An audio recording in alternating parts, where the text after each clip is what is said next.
नमस्कार. आपण पाहताय आणि ऐकताय आपल्या अण्णा हे युट्यूब चॅनल. मी गणेश तुकाराम शिंदे आपण सर्वांचं आपल्या अण्णा या युट्यूब चॅनलवर स्वागत करत आहे. महाराष्ट्राच्या राजकारणात कधी काय होईल हे या 2-3-4 वर्षाच्या राजकारणाचं एकंदरीत रागरंग पाहता सांगता येत नाही. शिवसेना पक्षाचे माजी मंत्री, धाराशिव जिल्ह्यातील परांडाभूम वाशी या विधानसभा मतदारसंघाचे आमदार डॉक्टर तानाजीराव सावंत यांचे चिरंजीव गिरीराज सावंत यांनी ज्यावेळी 10 डिसेंबरला त्यांच्या पाठीराख्यांमार्फत पुणे येथील भारतीय जनता पक्षाच्या कार्यालयात पुणे महानगरपालिकेच्या होऊ घातलेल्या आगामी निवडणुकीसाठी प्रभाग क्रमांक 38 मधून उमेदवारीसाठी अर्ज दाखल केला, तेव्हा सगळ्याच्याच भुवया उंचावल्या आणि मग गिरीराज सावंत हे भाजपच्या वाटेवर आहेत का अशी चर्चा सुरू झाली. वाटेवर असण्या आहेत का असं प्रश्न आपल्या समोर उभा राहण्याच्या ऐवजी ते भाजपतच गेले असावे आहेत असंच म्हणावं लागतं. कारण त्यांनी त्या पक्षाकडून इच्छुक उमेदवार म्हणून अर्ज पक्षाच्या कार्यालयात दाखल केला आहे. 10 डिसेंबरला जयंतराव सावंत ग्रुप ऑफ एज्युकेशनचे एक वाहन भारतीय जनता पक्षाच्या पुणे शहर कार्यालयाच्या तिथं आलं. त्यातून काही लोक उतरले आणि त्यांच्या हातात गिरीराज तानाजीराव सावंत यांचा प्रभाग क्रमांक 38 येथून उमेदवारी मिळाली म्हणून भाजपकडे अर्ज दाखल केले. विशेष म्हणजे यावर्षी पुणे महानगरपालिकेसाठी भाजपकडून उमेदवारी मिळावी म्हणून इच्छुकाची तोबा गर्दी आहे. जवळपास 2,500हून जास्त इच्छुकांनी आपणास पक्षाने उमेदवारी द्यावी म्हणून अर्ज दाखल केले आहेत. आता तिथे ज्यांनी इच्छुक म्हणून अर्ज दाखल केले आहेत त्यांच्या मुलाखती पक्षानं घेण्यास सुरुवात केली आहे. काहींच्या मुलाखती अगदी मिनिटभरात संपतात, तर काहींच्या मुलाखतींना वेळ लागत असल्याचं पण पुण्यातून बातमी येत आहे. गिरीराज सावंत ही कदाचित आज भाजपच्या पुणे शहर कार्यालयात इच्छुक म्हणून आपली मुलाखत देतील असं दिसून येत आहे.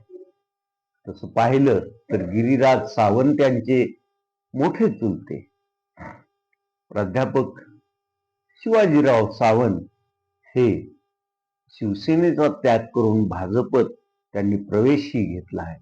एका अर्थी त्यांनी आपल्या कुटुंबासाठी भाजप प्रवेशाचा दरवाजा खुला करून दिलेला आहे. पुणे शहरात तसं आपले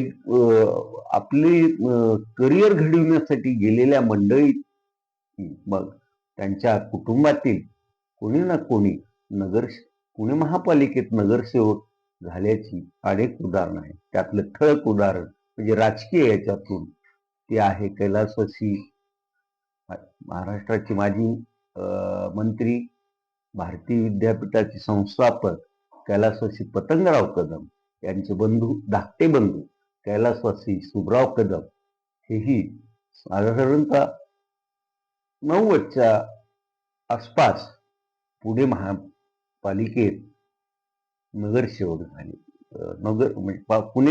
पुण्याच्या राजकारणात त्यांनी प्रवेश केला होता आणि पुणे महानगरपालिकेचे प्रथम बिनविरोध म्हणून नगरसेवक झाले होते. त्यानंतर त्यांनी दुसऱ्या टर्मसाठी निवडणुकी लढवली, त्यावेळी ते विजयी झाले आणि पुणे महापालिकेच्या राजकारणातील एक वजनदार व्यक्तिमत्व म्हणून सुभराव कदमांकडे पाहिलं जात होतं. आता ही अगदी त्याचीच पुनरावृत्ती होते की काय हे सांगता येणार नाही. कारण जर गिरिराज सावंत यांना भाजपने उमेदवारी दिली तर तानाजीराव सावंत यांच्या एकूण गेल्या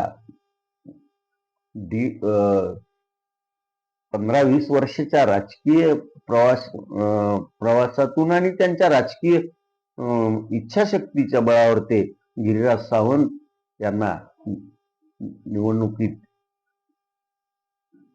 विजय मिळवून देण्यात सर्व काही कमतरता ठेवणार नाही.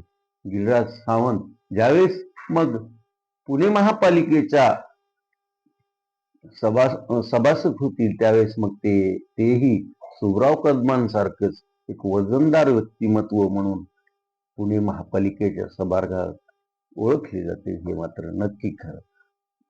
आता इकडं गेल्या जवळपास 3.5 वर्षापूर्वी शिवसेनेत फूट पडली आणि एकनाथ शिंदे यांच्या नेतृत्वाखाली अनेक आमदारांनी मग त्यांच्या सोबत जात सत्ता आपण काबीज केली.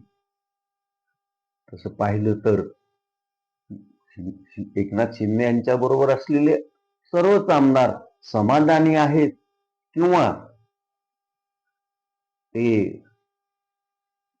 अगदी आपण आता राजकारणातले हे झालो तसं त्यांचं मत नाहीये. त्यांच्याही मनात धाकधूक आहे आणि त्यामुळं कदाचित जेव्हा केव्हा जसं विरोधक म्हणतात तसं शिवसेना जी की एकनाथ शिंदे यांच्या नेतृत्वाखालील शिवसेना आहे, ती पूर्ण शिवसेनेतील सर्वच्या सर्व विद्यमान आमदार हे भाजपत प्रवेश करतील हे नाकारता येत नाही असा त्या विरोधकांचा आरोप आहे. आणि तसं घडण्यासाठी तरी म्हणून डॉक्टर तानाजी सावंत यांच्या मार्फत त्यांचा चिरंजीव गिरिराजला सावंतला भाजपत पाठवून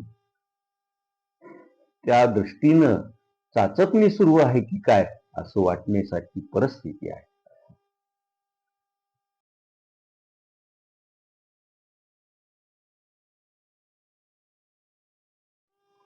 बाय हुक किंवा टूक भाजप हा विजय आणि सत्ता मिळवण्यासाठी कुठल्याही थराला पोहोचू शकतो असा एकंदरीत संपूर्ण देशातून वेगवेगळी जी उदाहरणं समोर येतात त्यावरून दिसून येत आहे.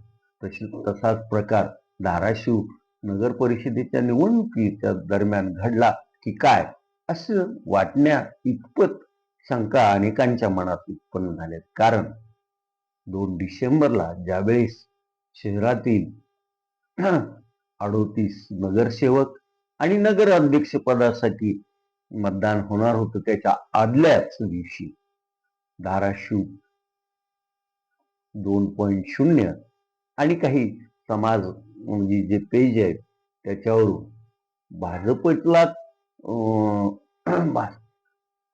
धाराशिवच्या जनतेचा कौल आहे असं फेक ओपिनियन पोल प्रसारित करण्यात आला होता. आणि मग हा फेक ओपिनियन पोल आहे आणि सरळ सरळ आचारसंहितेचा भंग आहे म्हणून शिवसेना उद्धव बाळासाहेब ठाकरे पक्षाचे युवासेना तालुका प्रमुख राकेश सूर्यवंशी यांनी जिल्हाधिकारी निवडणूक अधिकारी यांच्याकडे लागलीच तक्रार दिली होती. त्यावर काहीच होत नाही म्हणून त्यांनी मग थेट राज्य निवडणूक आयोगाचा दरवाजा ठोठावला. त्यानंतर राज्य निवडणूक आयोग जिल्हाधिकारी यांच्या त्याच्यामुळं त्या प्रकरणी गुन्हा दाखल करण्याचे आदेश निवडणूक अधिकाऱ्यांना देण्यात आले होते. मात्र निवडणूक अधिकाऱ्यांनी आपल्या याच्यात काम करणाऱ्यांना त्या संदर्भात गुन्हा दाखल करा म्हणून सांगून आदेश देऊनही जवळपास एक आठवडाभर गुन्हा दाखल झाला नव्हता. तो गुन्हा गेल्या 2-3 दिवसापूर्वी सायबर क्राईम पोलीस स्टेशनमध्ये धाराशिव नगर परिषद निवडणूक विभागाच्या वतीनं गुन्हा दाखल करण्यात आला असून धाराशिव 20 आणि 2 इतर ह्याच्यावर गुन्हा दाखल झाला आहे. गुन्हा दाखल झाल्यानंतर परत शिवसेना उद्धव बाळासाहेब ठाकरे पक्षाच्या वतीनं शिवसेना उद्धव बाळासाहेब ठाकरे पक्षाचे शहर प्रमुख, नगरपालिकेतील माजी गटनेते सोमनाथ गुरव, युवा सेनेचे जिल्हा प्रमुख रवी वाघमारे आणि युवा सेनेचे धाराशिव तालुका प्रमुख राकेश सूर्यवंशी यांनी पत्रकार परिषद घेतली. या पत्रकार परिषदेत माध्यम प्रतिनिधींशी बोलताना रवी वाघमारे यांनी हा भाजपकडून रडीचा डाव करण्यात आलेला आहे. ते आम्हाला राणा पाटलांचं नाव घेऊन टीआरपी वाढवण्याचा आम्ही प्रयत्न करतो असा आमच्यावर आरोप करतात. पण आम्हाला राणा पाटलांचं नाव घेण्याची काही गरज नाही किंवा टीआरपी साठी त्यांचं आम्ही नाव का घ्यावं. आमचा नेताच संपूर्ण राज्यात आणि देशात पण एवढा लोकप्रिय आहे की त्यापुढं हे बाकी सर्व फिके आहे. या फेक ओपिनियन पोलच्या प्रकरणी सायबर पोलिसांनी गुन्हा दाखल केला आहे. या सायबर सेलनं आता या तिन्ही चॅनल बँक खाती याची तपासणी करावी आणि लवकरात लवकर न्यायालयात हे प्रकरण वर्ग करावं अशी मागणी केली आहे. एकंदरीत पाहता धाराशिव नगर परिषदेच्या निवडणुकीत काय काय झालं काय नाही हे आपण माहीतच आहे. आता राहिलेल्या 3 नगरसेवक पदासाठी येत्या 20 डिसेंबरला निवडणूक होणार असून प्रभाग क्रमांक 2 मध्ये चौरंगी लढत आहे. तर प्रभाग क्रमांक 7 मध्ये भाजप आणि शिवसेना उद्धव बाळासाहेब ठाकरे पक्ष अशी दुरंगी लढत आहे. तर प्रभाग क्रमांक 14 मध्ये मात्र बहुरंगी लढत होणार आहे. आता या निवडणुकीसाठी प्रचार सुरू असून उमेदवार मतदारांच्या अगदी घरोघरी जाऊन प्रचार करत आहेत. कॉर्नर मिटिंगा पण सुरू आहेत. बघूया आता 20 तारखेला काय होते आणि मग 21 डिसेंबरला धाराशिव नगर परिषदेचा काय निकाल लागतो याकडे सर्वांचं लक्ष असणार आहे.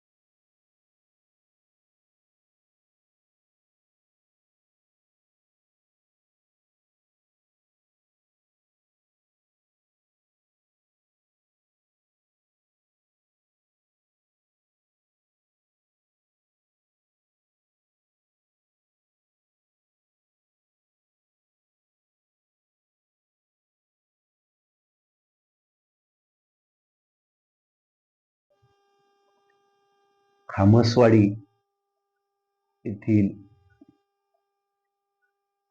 आणि कळंब तालुक्यात आणि जिल्ह्यातही राजकारणात आपलं वेगळा ठसा उमटवणाऱ्या कैलासवासी त्र्यंबक दादा शेळके यांच्या स्मृतिप्रित्यर्थ हरिनाम सप्ताहाचं आयोजन खामसवाडी येथे करण्यात आलं होतं. त्या हरिनाम सप्ताहाचं सांगता काल काल्याच्या बोधले महाराजांच्या काल्याच्या कीर्तनानं झाली. यावेळी हरिनाम सप्ताहात सहभाग घेतलेल्या वारकरी संप्रदायातील ज्येष्ठ मंडळींचा त्र्यंबक दादा शेळके यांचे ज्येष्ठ पुत्र अशोक उर्फ बापू शेळके यांच्या हस्ते शाल श्रीफळ देऊन यथोचित सत्कार करण्यात आला. काल्याच्या कीर्तनानंतर हा अखंड हरिनाम सप्ताह ची समाप्ती झाली.